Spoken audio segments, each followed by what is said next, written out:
We are with Joël Perriard, our very caliber chef in Switzerland.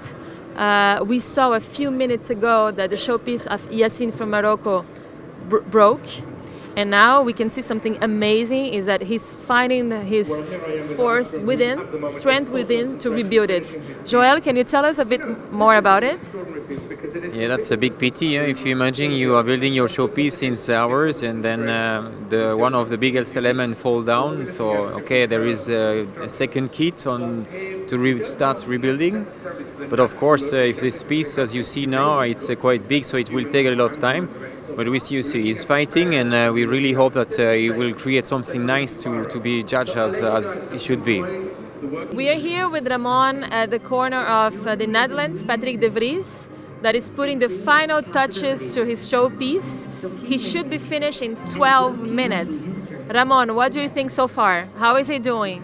So he's just finalizing the last details because we are close to finish. 12 minutes more and the showpiece should be finished. And look at it, just keeping the last details, the last things. I suppose that is a moment of a lot of stress, as we can see in the face of Patrick.